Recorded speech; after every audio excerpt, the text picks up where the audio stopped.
Well, here we are once again, folks. It's me, your pal. Remember me? Major, the guy over in Oregon. He likes to talk about circles and squares, collecting records, music appreciation, all of that fun stuff. So, hey, well, here it is. It's 2023. But that sounds funny just to say. Um, Time's a flying, but the records are hot every year. Music's getting better. So let's talk about it. This will be the first time for me as a member of a card carrying member of the vinyl community here on YouTube, um, involving myself in what everyone calls vinyl tag. Um, does that mean kind of like tag you're it? I don't know. But people come up with fun questions and reasons to show off their records. So I'm going to follow suit. One of my very favorite channels, a gentleman in Wales by the name of John Bellamy. I watch John Bellamy's channel, and he is the first person I've seen so far to be involved in any kind of new tag of the year. So, like I said, I'm going to follow suit. I'm not sure where he got this list from, one of his favorite channels, I'm sure. And someone drummed up a pretty pretty intense, fun list of shit to share here. So let me get down to it and try to be as quick as I can. So again, yeah, I hope everybody's having a fantastic year so far. And boy, there was a lot of really, really fantastic music to come out of the last year. So let's talk about that, shall we? Here, Vinyl Tag, VC 2023. Here we go. Starts off with what was your favorite album? What was your favorite album of the year? 2022, that is. Mine was what we were just listening to as I opened this little show up. This is oh, fuck me, forgive me, I believe they're Swedish. I almost said Finnish, but I'm pretty sure they're Swedish. This is a band called Pershagen. Pershagen, out of Sweden, I'm pretty sure, and the album's called Hilma. I mean, look at that fantastic art. Obviously, that's what drew me to it. You get those kind of like, almost kind of dystopian, kind of like darker themes, you know, out of like the hues, like in the sunset. You get that kind of like, you know, Pink Floyd Animals kind of vibe from it, but then you just get this really just odd, abstract kind of situation going on here. You know, interjected, interdimensionally, kind of, you know, gives you those feelings that the Dire Straits album once gave you, you know, and just a lot of different influences in this, musically speaking as well. It is, people have kind of been classifying it as space rock, but there's certainly elements of that and some krautrock elements to it, but I'd say overwhelmingly more of like a almost kind of a classic progressive rock sense to it. You're hearing lots of inspirations from, you know, King Crimson and from Genesis and stuff like that. But then again, some like, yeah, really spaced out moments, some kind of jazzy moments. Guys, it's absolutely magnificent, everything about it. So yeah, this was my big one for 2022. Everybody check it out. Pershagen. Hilma. They're pretty, I don't know, they're pretty kind of under the radar still. This is a purchase straight off of their Bandcamp. I don't believe you can really get it anywhere else. So the label, lovely, lovely records. So came to me a little bit damaged, unfortunately, but the record sounds fantastic. So that's my number one of 2022. Continuing this fantastic list. Kind of all over the place, kind of sporadic and fun, though. I like that. I like it when it's just like a mixed bag of crazy shit, because like I had to work. This was, you know, curating this little thing for you guys was a bit of a chore. So whoever did come up with this tag, like, well done, sir, or miss, whoever did. Next on this list is tell us about a live show, the last live show that you went to, the last performer, the last whatever band you saw. For me, this is honestly, this is hurtful to my spirit and kind of embarrassing to admit that I have not seen any live rock and roll or a show of any kind since winter, December of 2019. And that is for real.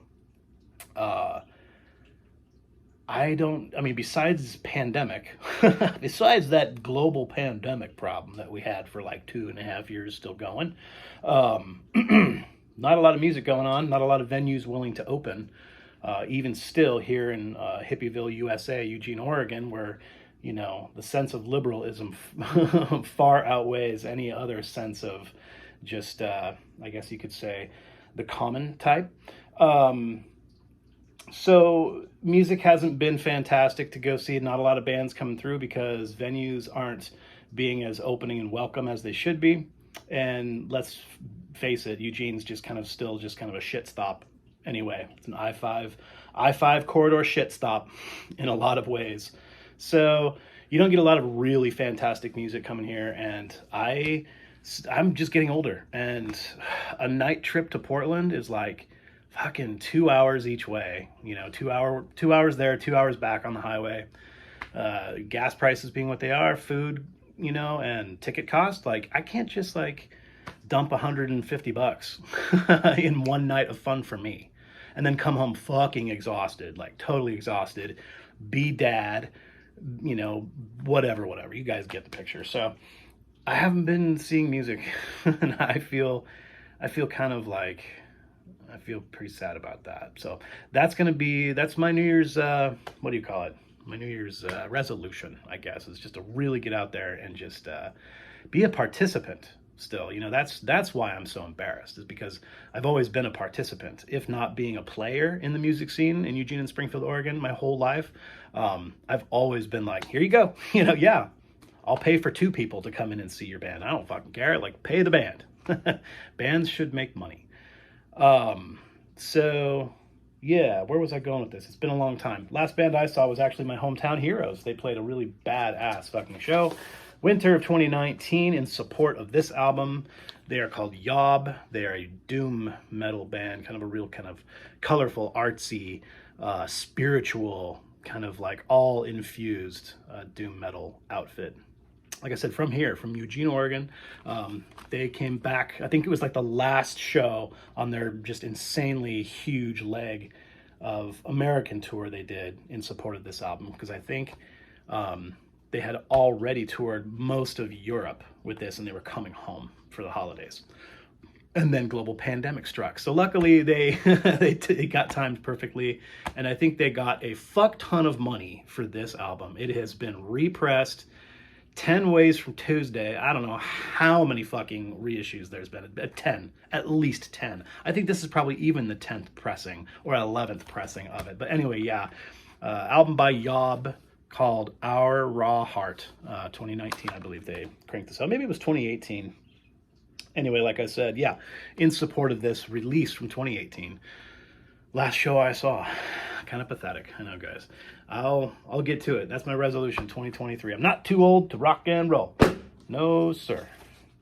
Anyway, yeah, next on this cool list that we're doing, Vinyl Tag 2023, here we go.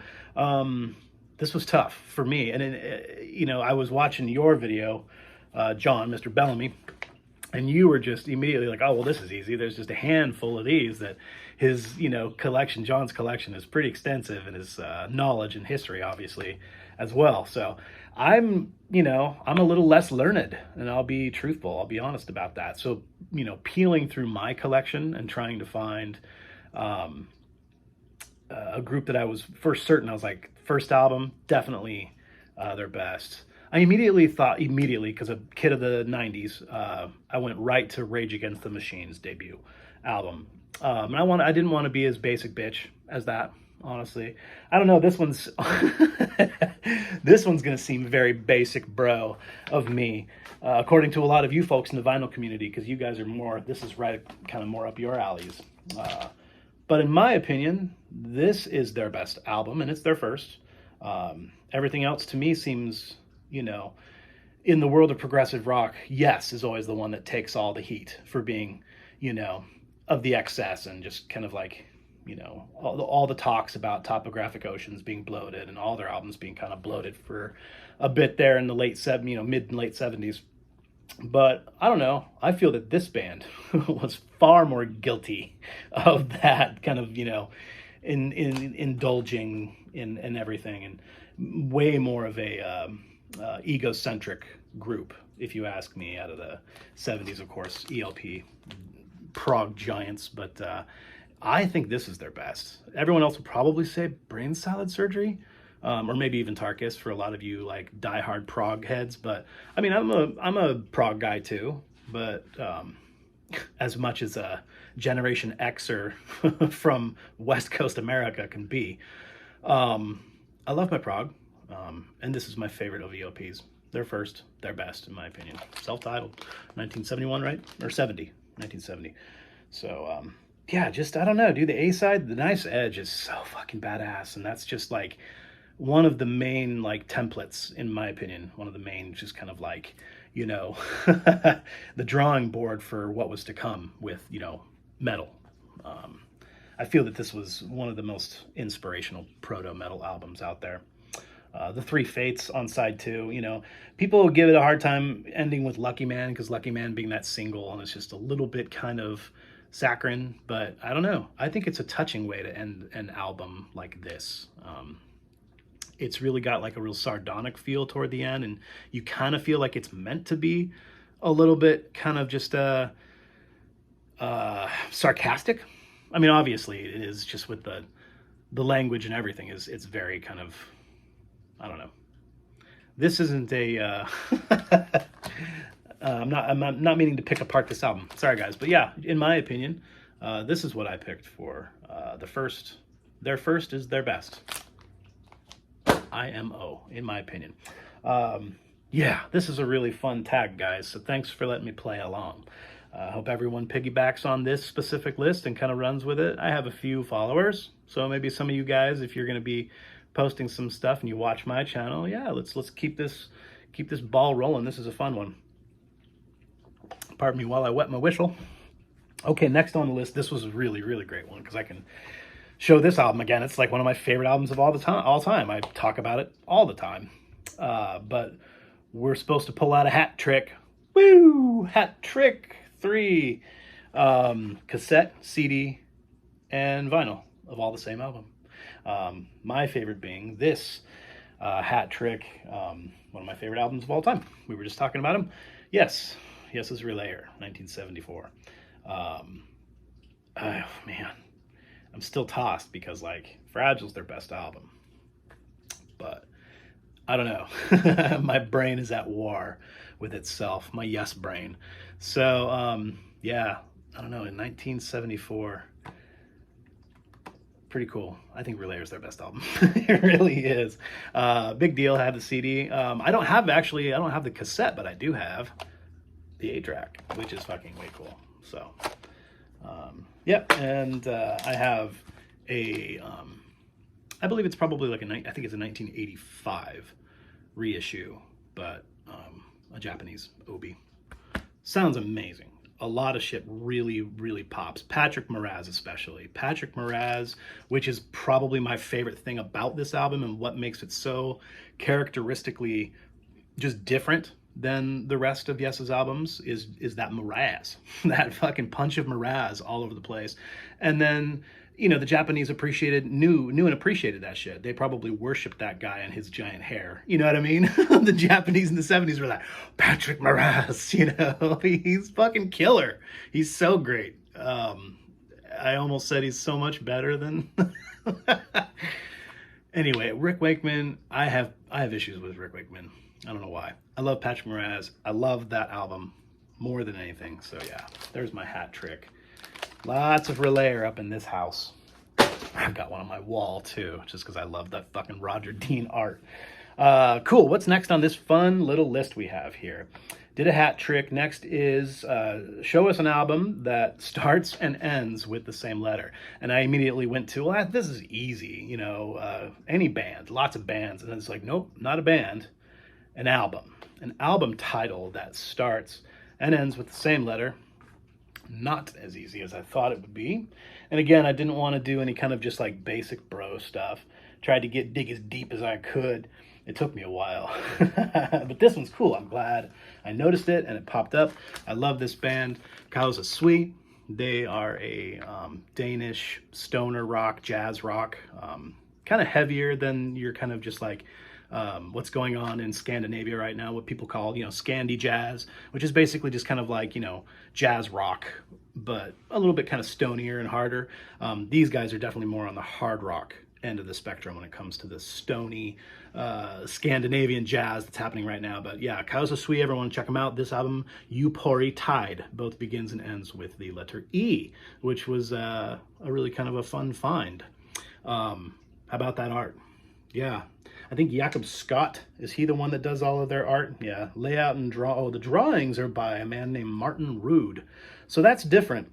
Usually these guys from both, this label, El Paraíso Records out of Copenhagen, Denmark, they all share a lot of the same members in lots of the different bands that are on this label. And one of their main players, Jacob Scott, he does a huge predominance of the art, design, and layout.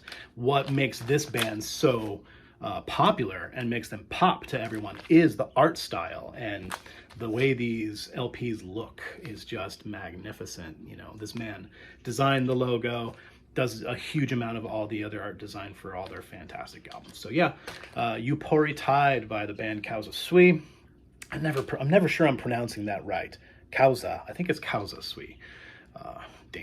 Danes, man, they're weird. They're awesome is what they are. But yeah, a beautiful piece of jazz rock.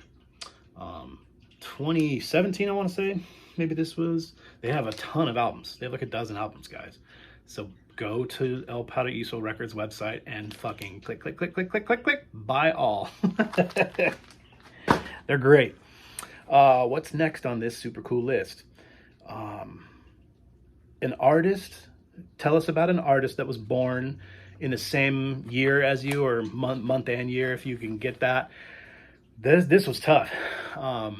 I'm one of those people that doesn't have any famous people that was born on the same day. I've even researched my birthday with other like just famous figures historically, and whatever in show business, and there's just none. Nobody shares the same birthday as me. It's weird. The closest I could get, I was born March of 1980.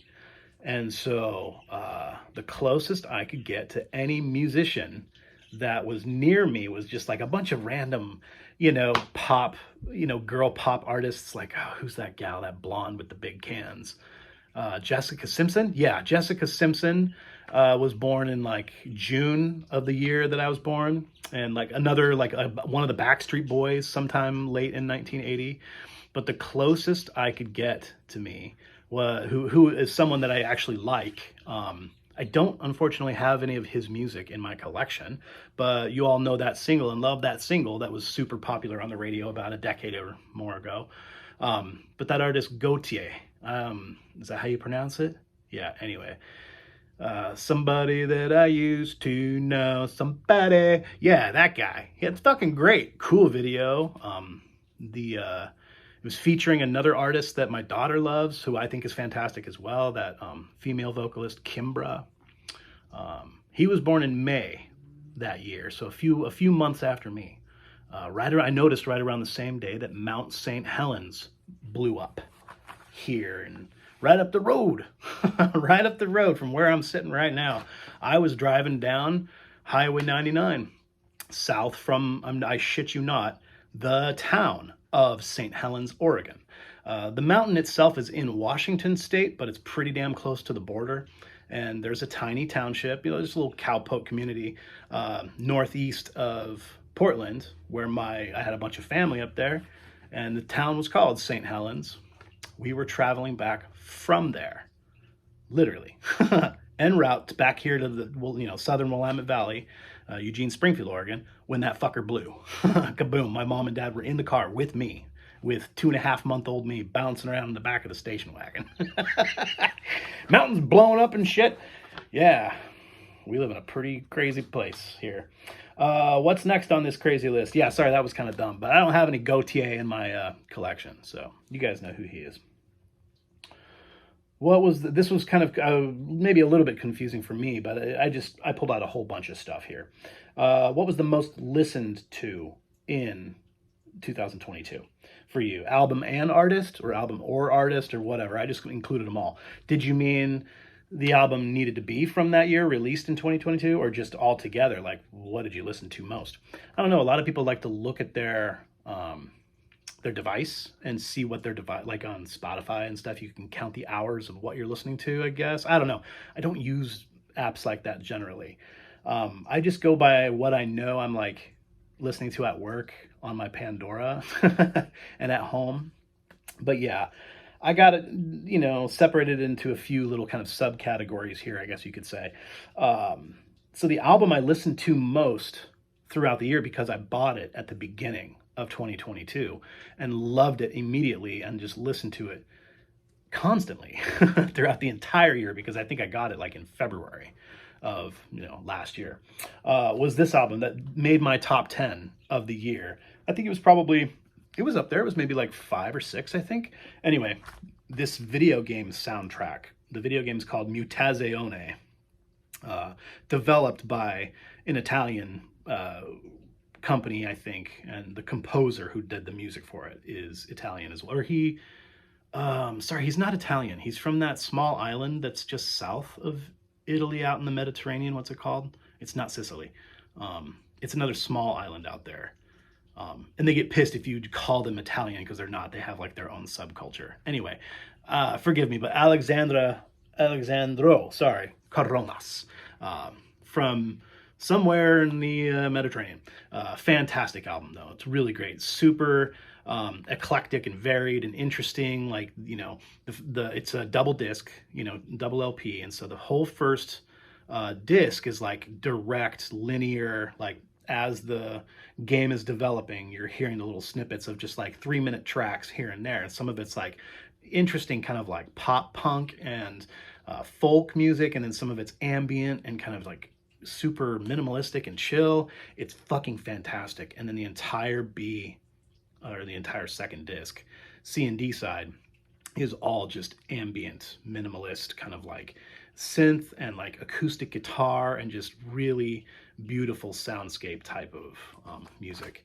Everybody check this shit out. It's super cool. You don't have to know anything or be into the video game at all. I've just had this since the beginning of the year, and it's just kind of just been on constant play, because it's all the time, any day, every day, morning, noon, and night type of music. It's really fantastic.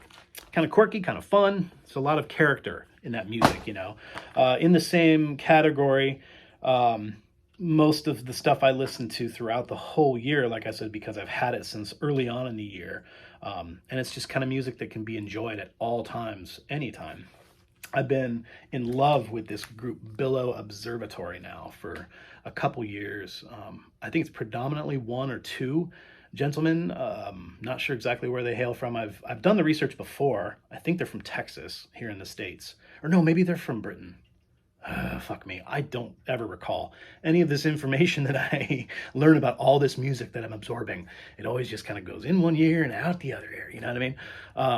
But no, the music is just kind of like, it's so temperate and so just engulfing and warm and lovely. And there's nothing abrasive about it. And there's nothing jarring, or it takes absolutely no effort to absorb this into your fucking, temporal lobe or whatever, whatever part of your brain that's, getting these vibrations. It's just the perfect amount of everything.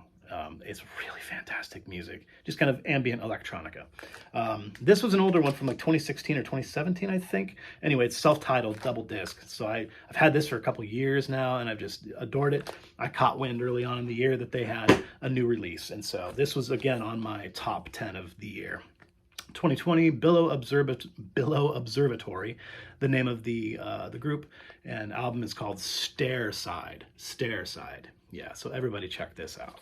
Really magnificent. I just couldn't get enough of this. Was spinning it nonstop all year long, always on the player. Of course, one that's not a new release, but just I talk about him incessantly.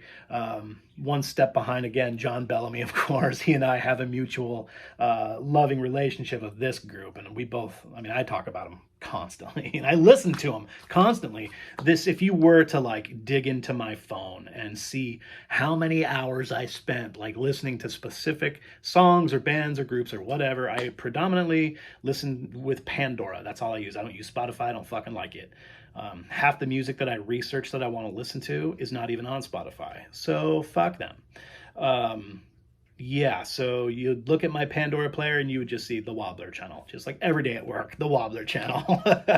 Because the Wobbler channel's, you know, playing like all that shit, PFM and Genesis and, you know, Cathedral and Angligard and all that really, really smart, clever, creative, fun, it's some of the most beautiful music in the world right now. Sorry to sound all sentimental and weird, but there's a lot of sentimentality in music, and these guys are just chock full of everything. It's loaded with all sorts of feelings, and it's smart, and it's just a really fantastic journey. Everything they do. This was their 2020 smash, Dwellers of the Deep. This was my favorite album of 2020. By far, by a margin of hundreds.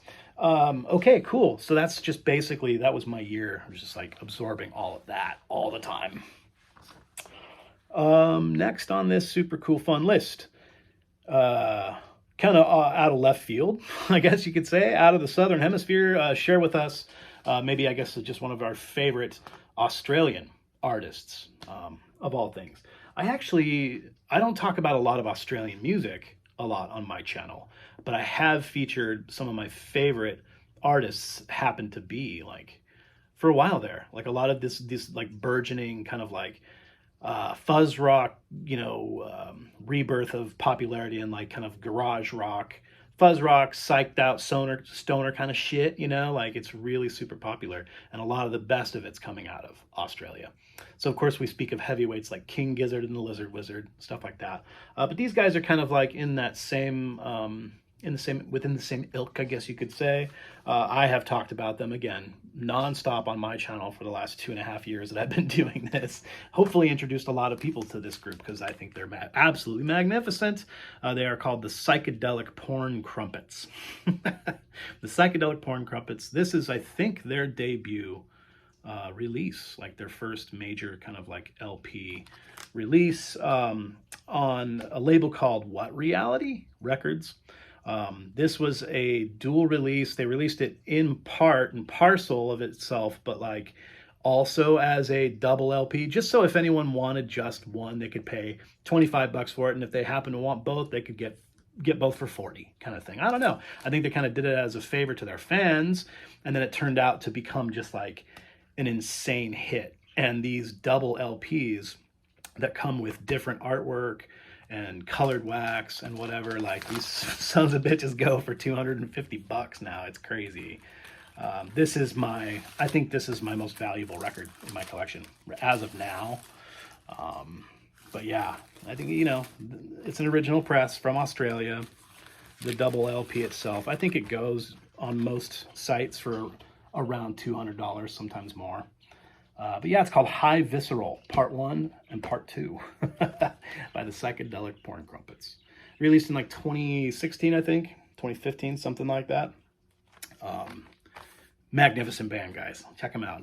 It's just hard rock psychedelic. I mean, the name kind of sells it, guys. Doesn't the name kind of sell it? I don't really need to tell you that it's a fucking psyched out trip hard rock band. They're kind of really guitar driven. Certainly guitar driven. There's 3 guitarists in this band. And, you know, the singing's fantastic. Yeah, everybody check them out. Great band. From Down Under. What's next on this list? Wow, this is a trip. This is a lot of fun. Surprise. Okay, so the title is A Surprising Purchase. Does this mean something that you were surprised with, like you expected it to be shit. It's like, why would you buy it if you expect it to be shit? And you were surprised it was really great. No, maybe just something that like came to you as a surprise. Maybe you found something that you've been looking for. I don't know. Interesting category. I'm not sure. Maybe I didn't read it right. Who knows? But the best I can do here as a surprising purchase for myself this last year in 22 was something that I bought that I didn't expect to be anything more than at face value, just maybe kind of like kind of a nerdy, kind of just a folk new age record. You all know what I'm talking about. I actually particularly really like that type of music. If anybody watches my channel on the regular, you'll know that about me. I don't just listen to kind of just, garden variety, hard rock, psychedelic, metal and prog. I listen to a lot of jazz, and I really love stuff of the late 70s, 80s that's like considered to be like new jazz, easy jazz, new age, jazz fusion, whatever, nerd music. I fucking love it. And tell you what, Eugene, Oregon is just loaded to the gills with tons of it. And you can come across all these really magnificent, just super goofy, independent pressing, just kind of like everywhere from San Francisco to Seattle. There was just like hundreds of little pocket pressing plants all throughout the cities. And you can just find all this great hippie nerd music. A lot of it's really, really hard to listen to, and it's really really crazy, but some of it's just magnificent. And this one that's like, like I said, that's kind of all I really expected from it. Title of the album, the group, I mean, Doa. I'm not sure how to pronounce it, but it's got this really cool, spiral kind of, sacred geometry inspired. It's just a snail shell or a conch shell or whatever you would call that. I don't know, some sort of seashell. Fibonacci spiral thing, Ornament of Hope, it's titled. You look at the back and there's just a couple of super nerds from the 70s on it. And guys, this album kills. It absolutely kills. Even if you are incredibly hesitant because of just what I have just been describing, I would recommend just giving it a shot. It will take you away. There's far more interesting, cool, progressive, and jazz elements to it than I thought there would be. And some really deeper and introspective moments musically that just kind of like really kind of fill you with a certain bit of fire. I just didn't really expect to be filled with fire. You know what I mean? Sometimes music like this gets me and my vibrations to slow down to a more mellow, frequency. And the frequency on this was heightened, and I didn't expect that. It's a good listen, guys. So really check it out. Any of you people that really appreciate kind of like I said, more introspective kind of music that takes a bit more thought than most music, give it a shot. It's pretty cool. Yeah, really surprised with that random purchase. It cost me not even $6, I don't think, at one of my local bookstores. Pretty neat. All right, well, going on down the line here, this is another fun one. In the realm of that hat trick that we did a little while ago.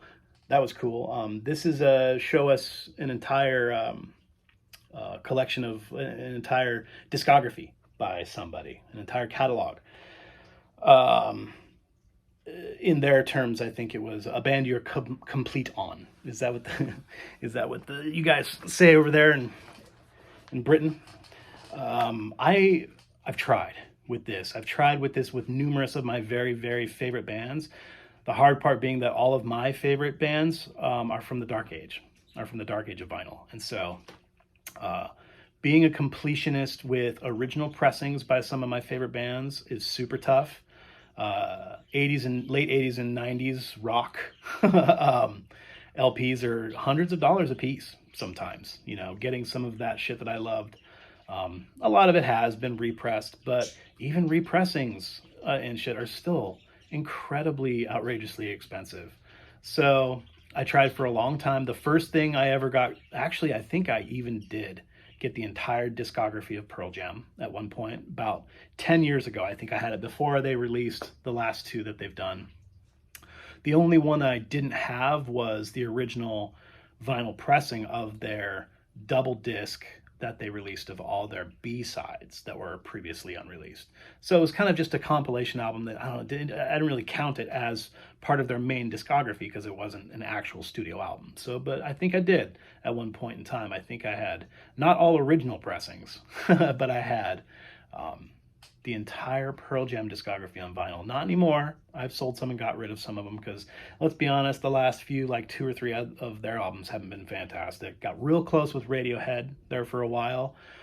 Didn't hold on to Moon-Shaped Pool very long. It's okay, but and it's, I don't really particularly like Pablo Honey. So it's like, what? Why own all these? Why buy copies of these for $45 if I'm just like, I'm honest with myself. I don't need the entire discography. I'm not one of those type of guys.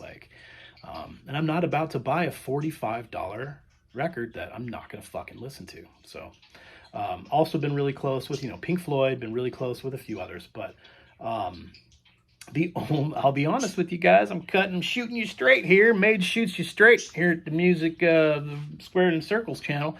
The only fucking band I like well enough that actually has a discography that's like reasonable. They only have four full-length release albums. Is the band Tool, of course. And Major just always talks about Tool. Yes, I have their first EP release from 1992, Opiate. Their first full-length LP release in 1993, Undertow.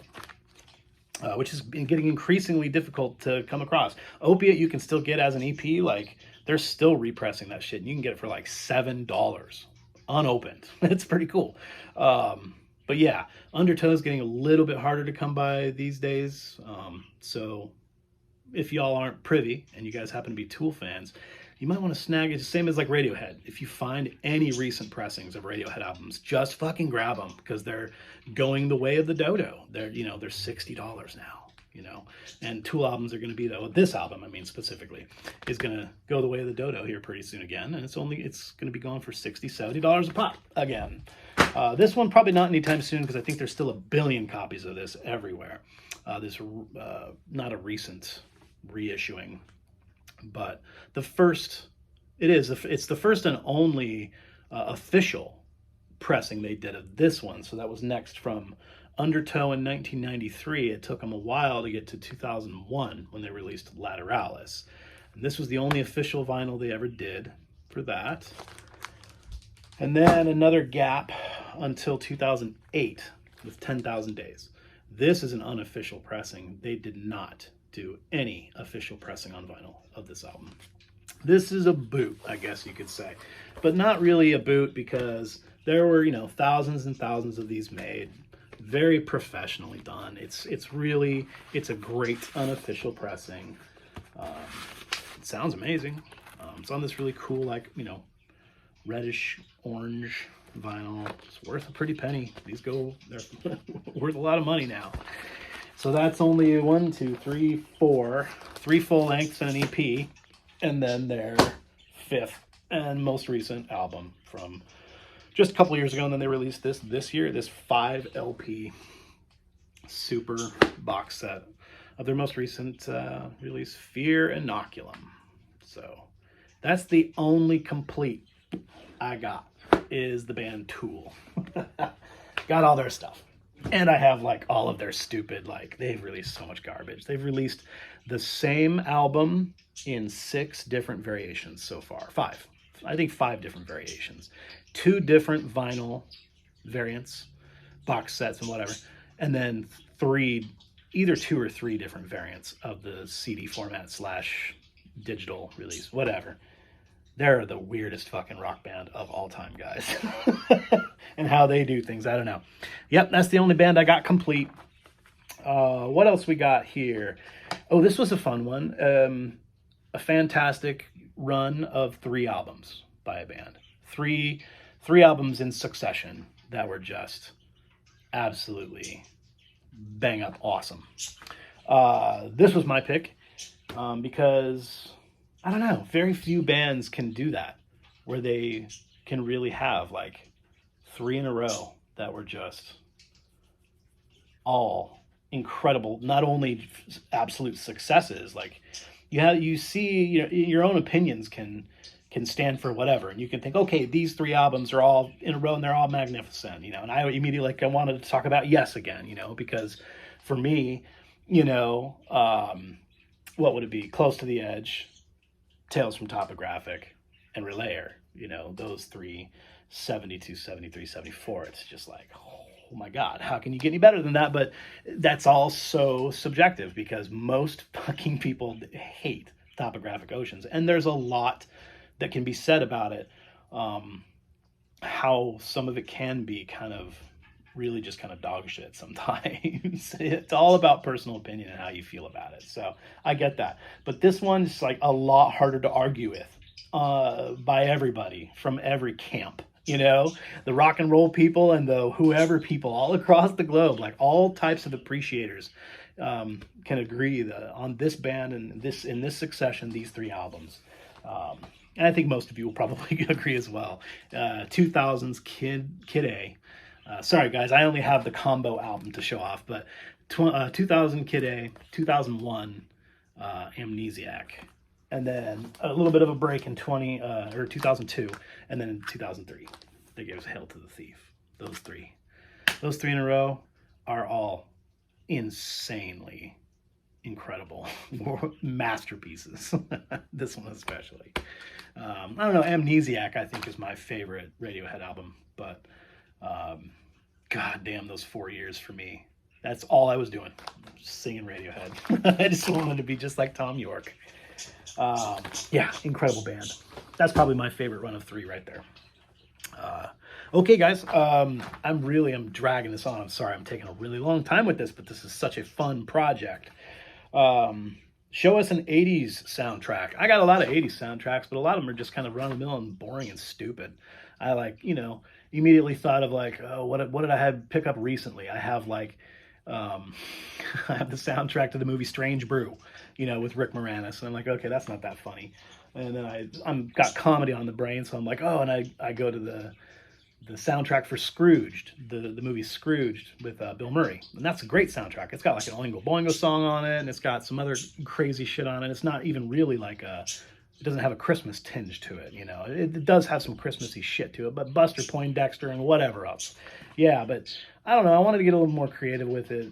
I was thinking about the movie Diva. I love the movie Diva because I really specifically love that theme from Diva by Vladimir Kozma. The Sentimental Walk. That's one of my favorite piano etudes ever written. But then I'm in that territory in my brain. I'm like, okay. And I gravitated toward one of my favorite albums. Again, one of my favorite albums of all time, because it's a series of 3 different themes and compositions and stuff for 3 different films by the man Mark Isham. Jazz trumpeter and composer, and just has proved himself to be something of a just an untouchable in the world of film scoring and just all types of all of the different areas and genres and everything. The guy who can do jazz, the guy can do he can do it all. Mark Isham's pretty much in just jack of all trades. So yeah, everybody check this out. 1983, the theme from Never Cry Wolf. That's my favorite film of all time. The music is otherworldly, just absolutely astoundingly beautiful. All the other themes on this as well. A theme from the movie Mrs. Soffel. And then again, another theme from the movie The Times of Harvey Milk. All 80s movies, 1985, 1983, 1984. So everybody check out this album. It is magnificent. Film music by Mark Isham. Okay. Gotta get a little bit sad with it. Who died in 22? A lot of deaths. Yeah, most notorious too. I was just talking about it because, again, another one of my favorite albums of the year of 22 was the Goodbye album from Klaus Schulze. So we lost Klaus Schulze. That was tough. But, I just talked about my favorite albums of the year. That was like way up on my list, and don't need to keep talking about that because we lost one of my favorite drummers, one of the greatest drummers in rock history. especially in prog rock history. So of course we got to talk about Alan White some more. But yeah, God rest his soul. Fantastic at everything he did. Not even a bad songwriter. He wrote a lot of really great little ditties that appeared on a lot of Yes albums. He wrote the little ditty that became what was it off of? God damn it! Well, I think he wrote part of Awakening, the song Awakening, off of Going for the One. Wondrous Stories. I think he wrote a bunch of different riffs. He wrote a few riffs on Tormato. Yeah, he was doing music writing with John Lennon when he was part of that. Wasn't he in the Plastic Ono band? But yeah, Alan White fucking rules. So that was tough. That was tough to lose Alan White. Huge Yes fan, always have been. And I don't want to take it to this place because we're here in reverence and we're talking about, the life and times of someone that we, an icon to us. I don't want to take it to a shitty negative spot, but I just always appreciated his drumming so much more than Bill Bruford's. I liked Alan White as the drummer in Yes much more than I liked Bill Bruford. Bill Bruford, great fit for King Crimson for sure. But yeah, Alan White, magnificent, and a testament to his playing. When was this recorded?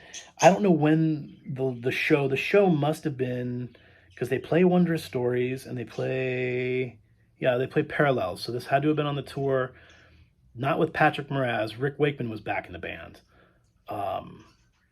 But shit, no, I think this is all different live recordings. Anyway, it's that the Yes shows from 1980 released, but most of the shows I think that they put on here were from like 77 or 78, because I think Patrick Moraz is playing on this version. But like I said, as a testament to Alan White, check out the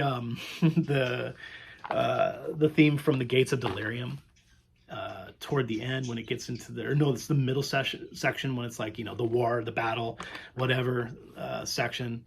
Alan White's drumming is just like off the fucking chain, guys. It's like, the tempo is ridiculous. The tempo is like probably 30 or 40 beats per minute, like faster than it is on the album version.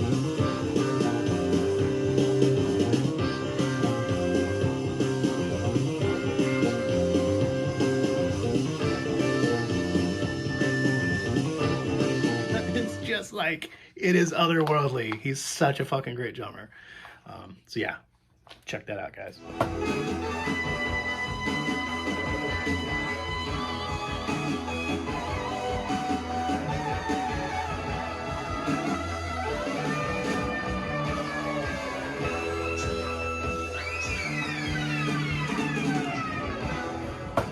All right, I'll try to button it up, guys. Sorry, this has been so much fun. And what is the next disappointing? Oh, a disappointing purchase. This happens to me a few times a year because I get a little bit willy-nilly. I get trade credit through my favorite record store because I'm a handyman. I work like building maintenance and stuff, and like, so I don't hire myself out, but I do favors for my homie who's the manager of a record store. And he pays me in free records. It's fucking awesome. So a lot of times I'll just kind of like just blind grab just stuff that looks cool and stuff that I've just kind of always wanted, that the price tag has always been a little bit out of my reach. And now it's kind of like, this isn't real money. This is just fun money. So I picked up one or two things this year. Only really one of them I was ultimately kind of bummed out about. So this is one of my kind of bummed out purchases of the year. This cost me $80, guys. It was like $75. But a lot of what I've heard, his themes and stuff like on, stuff on the internet and stuff, I love him. Haruami Hosono, a Japanese film composer. Guys that would work with him in the industry would just call him Harry Hosono. And I think he recently passed as well, but famed film composer all throughout Japan, and even here in America toward the end of his career, I believe he was doing a lot of composing for American films too. And I thought, wow, this is going to be fantastic. Because like I said, I had heard selections before, and the selections that I had heard I really loved. And I assumed, okay, cool. And I researched a little bit. I saw it at my record store. And even this, I got fucking hornswoggled, guys. I got bamboozled. This fucker was almost $80 on the, it was, in shrink, the hype sticker. I even kept the hype sticker because I was like, I felt bamboozled, man. I got hornswoggled. Right there on the hype sticker, it says double LP, 12-inch 2 LP right there. And I'm like, fuck yeah, this is awesome. A beautiful double LP.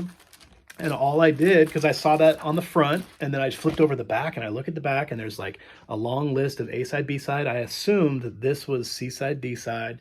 Didn't look at it close enough. Nope, it's just one disc. There's only like 5 songs on the first side. They're all 3 minutes long, and it's some of the hokiest shite I have ever heard. Super disappointed.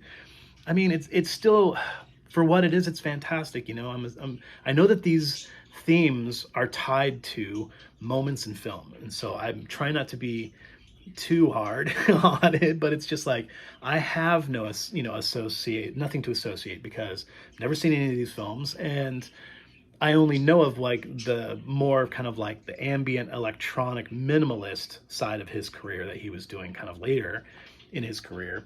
The B-side has more of that type of stuff, but very little. Very few songs really touched a nerve with me. And when you throw out 80, 75 bucks on an LP, again, like I said, it's a special situation for me because it wasn't cash out of my pocket. It's just credit. So that's kind of a bummer when you're like, wow, 10 songs and I only liked 2 of them. And it was $75. Whoops. Oh, well, that's really the only thing I can think of that was mildly disappointing of the year. I don't know. I might be able to come up with something more if I thought for longer and did a little bit more digging through my collection. But to end this off, this super fun list, again, thank you very much. There's just a few that I can really only add my 2 cents to. One of them pertains, of course, to the vinyl community, specifically has something they call VCLT, which I actually had to ask John Bellamy, again, like months and months ago. He asked me about it, and I was like, what's VCLT? What do you mean? And it stands for Vinyl Community Love Train, I guess. And people just, give each other gifts and just send each other music all the time. It's great. That's really cool. I myself have never been on the receiving end of any VCLT, and I don't need to be. I'm not trying to complain here, but I'm just saying I have nothing to add when concerning that. And that's fun. Next being, I don't really have anything to add concerning, you wanted us to show a Grail that we may have gotten throughout this year. And I went through everything, and I can't really think of anything that I would consider to be like a holy grail, because things have become so accessible. If you really want something, it's out there. It's on Discogs or whatever. For me, this was a year of paring down. This was a year of kind of like thinning the herd and, being okay with doing some house cleaning and getting rid of some music that literally have not even put on the player in a year. You know what I mean? Like, I have way too much of that. So I've been thinning the herd. I didn't quest for any grails, particularly this year.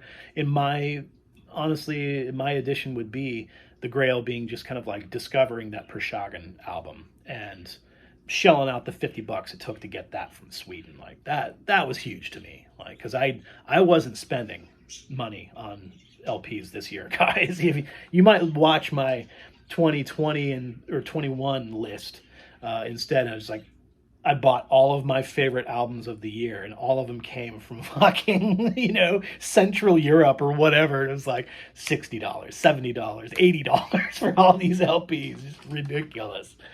Yeah, I didn't do that. I didn't do that in 2022. I couldn't afford it. So getting that Pershagan album to me was fucking huge. It was a big deal. But I do want to talk about this because I don't know if honestly, a lot of you folks in the vinyl community, I haven't really heard many or anybody talk about it at all. Even the guys who are big lovers of prog, like prog lovers. Because I don't know if you guys are privy, and if you stumbled across this, the Chronicles of Father Robin band. But this is like a Norwegian prog band that's kind of an amalgamate of a lot of friends of friends. The lead singer of the band Wobbler, again, is involved in this. He does a lot of vocal additions and guitar additions to this album with this group of guys who have been making this concept album for like 25 years or something. It's called The Chronicles of Father Robin. It's a triple LP prog masterpiece. You can get online and check it out, and it's a crowdfunding thing. Like, I already put in my money, and this is again like tied into like my Grail thing, because production's beginning, because they met their crowdfunding goal of, like, I think to sell 500 copies. They needed to sell 500 out the gates before beginning production, and they met that goal just before the end of the year. So boom, luckily my money made it through. It's 155 euro, so that's close to with shipping, close to $200 for Americans. Pretty excited about that. So I'm glad that they met their crowdfunding goal.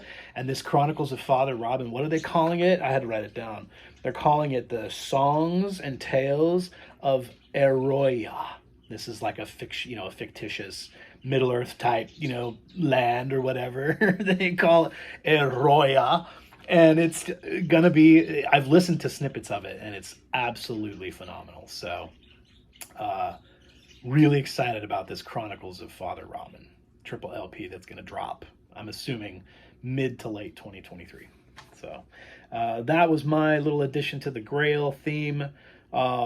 Lastly, kind of funny way to end it, but show us something of a space theme that you have in your collection. I have tons of music that has, space themes, astral themes. I just brought out a couple of my favorites. This one just being because, well, the music is pretty spaced out, but it's some of that, like, electronic dork shit that I love to listen to. Some of that this is true, like, new age, crunchy, hippy dippy music. You guys have maybe heard of him. He has done a lot of work with Stephen Halpern. He has done a lot of work with Marcus Allen, through lots of different, Narada label, this label called Rising Sun Records. Anyway, his name's Dallas Smith. This is his album, Stellar Voyage. Beautiful, spaced out, piano-centric electronica, new age music, and of course, including one of the most iconic images known to man. This was the first image sent back to us from, who was it? It wasn't Voyager that was taking pictures. Was it? Was Voyager taking pictures on its way out? Because it would have been right around here in 82, probably 83 when it passed Saturn. 84, yeah.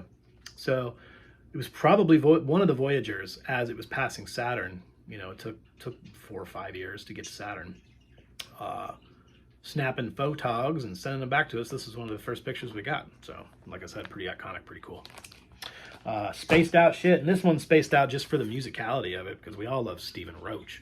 Another one of those, like, ambient but more kind of drone oriented electronic composers, and has done a lot of different types of lots of different kind of like themes and elements. He has done movie compositions and television show compositions and stuff, and all of his music is all like centered around and the subjects like ancient alien theory and cave paintings and stuff, and it's like, I love this shit. Stephen Roach, Dreamtime Return. This is a double LP. Lots of fantastic spaced out nerd music. If you're into space camp music, guys, check out some Stephen Roach. You'll love him. That's my space stuff. That was fun. So that's Vinyl Tag 2023. Tag, you're it. You guys do it too. Thanks for coming and hang out with me tonight. My name's Aaron. This is the Square to Circle Music Channel. And that's all I got for you. Peace in the crease. Be good to each other. Later.